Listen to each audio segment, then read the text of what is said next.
Alright, y'all. Happy Earth Day. Today is April 22nd. Got a little bit done in the garden this weekend. Just a quick little update. Nothing too wild going on. Not yet anyways. My blueberries are popping off. They got nice little flowers. And I see that some have fallen off. I'm hoping that means they're fertilized. I've got two different kinds here. This larger one, which did really well for me even when it was in the ground, is actually a pink blueberry. And then these two down here, I believe the cultivar is Patriot.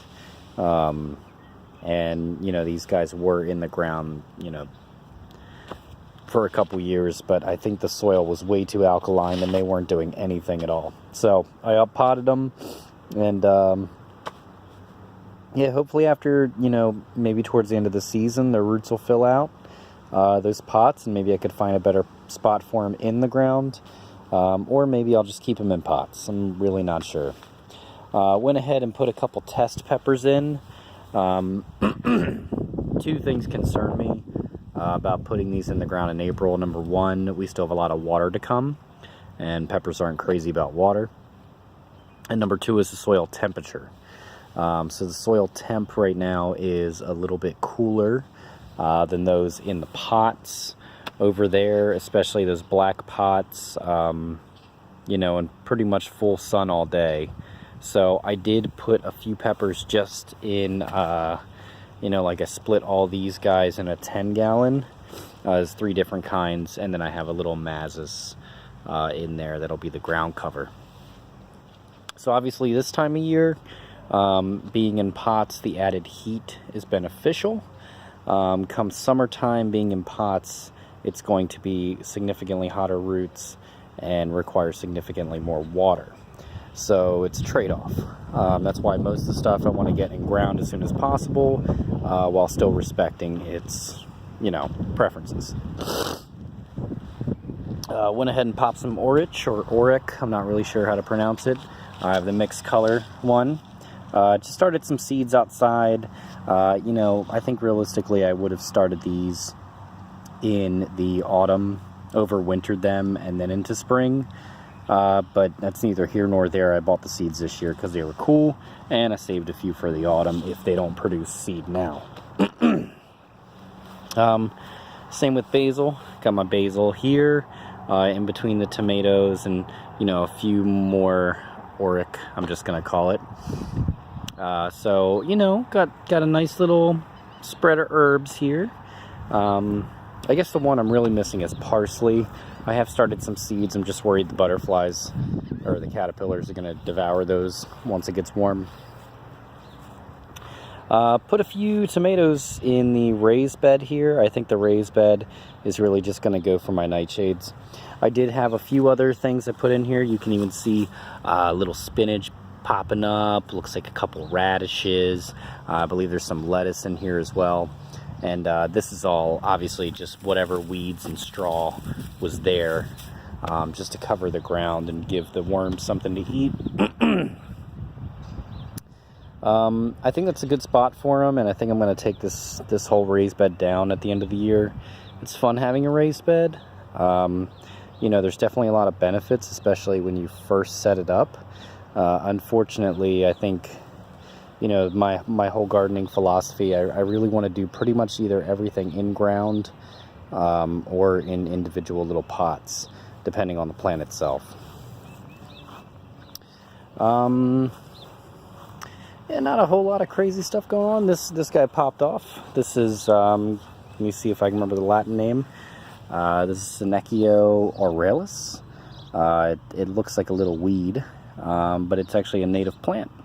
And that should attract some native pollinators. And this guy actually spreads pretty well. There's another little division I got over here. Strawberries popping off.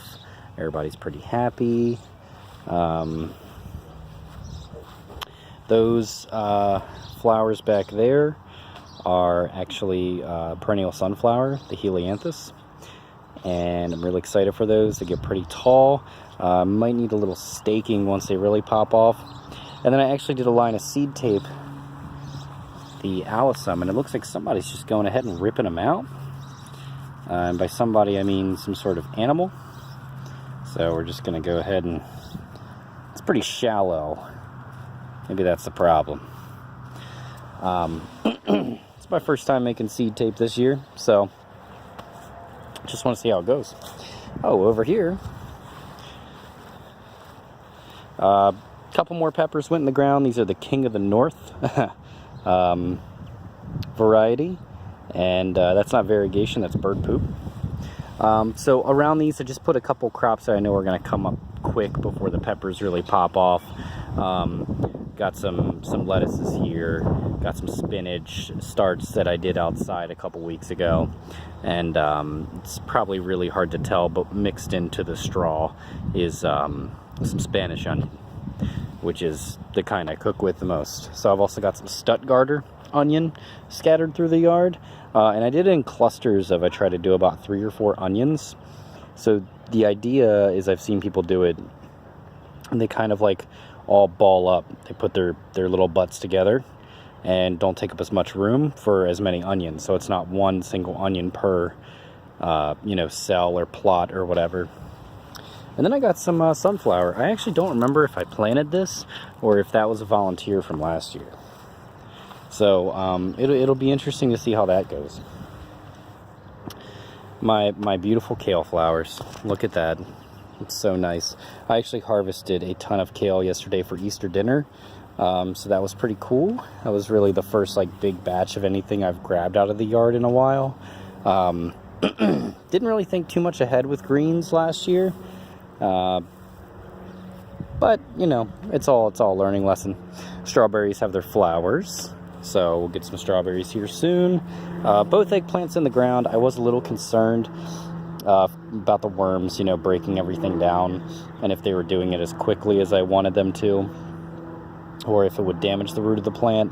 The eggplant on the right I put in last week. The eggplant on the left I left in a pot for an extra week. So looks like it did grow a little bit more in the pot, but it doesn't seem to have damaged the one on the right, so I'm really not too concerned. And I'm not a huge eggplant fan. I just wanted to give a crack at growing them this year. So, if I happen to get them a month later than I normally would have, oh well. Over here, potatoes, fava beans. This is actually not grass. This is a emmer wheat in between. And I forgot which potatoes were which. I believe the ones in the back right are the purple. These should be Kennebecs. And I think that these are Norland. Those are the 3 varieties that I did. And so my carrots now are pretty much inedible. They're going to seed, so I think I want to go through and see who has the fattest base and just kind of cut everything else out. I'll just cut it and I'll leave the carrot tops on the ground to totally decompose and mulch it. And I really just want to select the best varieties from here out. Last year I just wanted to see if I can make carrots go to seed. It actually turns out it's extremely easy. So this year I want to be a little bit more selective in my breeding, and come this fall I'll plant a mixture of varieties, hoping to get a landrace variety of my own through cross-pollination and selective breeding. So it'll start off as a hybrid, and then it'll kind of become my own thing.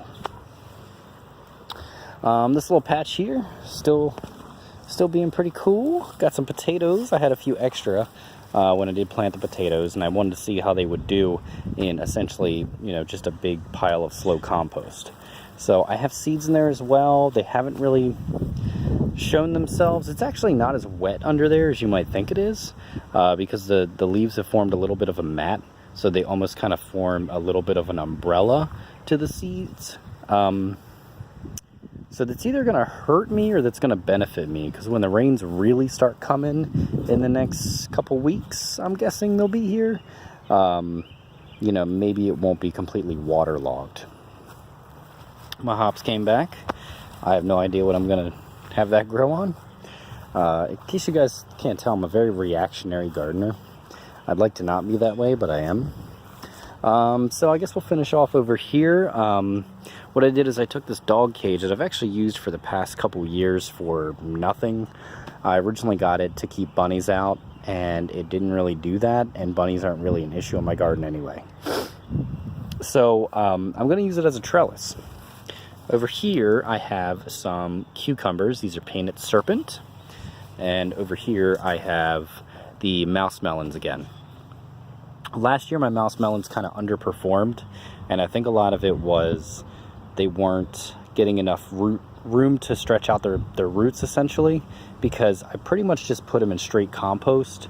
I didn't amend with any perlite. I didn't do anything to have it more aerated, and so I think that the roots got really compact. So I did get some fruit, but not even a fraction of what I wanted or what they're supposed to produce. So the idea is I'll have these grow up, and I'll just put you know, random other things I'm growing in here. Maybe vegetable starts for the fall I can start under here, because it'll be more shaded once the cucumbers grow over it. And then, you know, in each pot I have you know, the ground cherries and the purple coban tomatillos. So I'm gonna see how they do with the cucumbers. A lot of experimentation.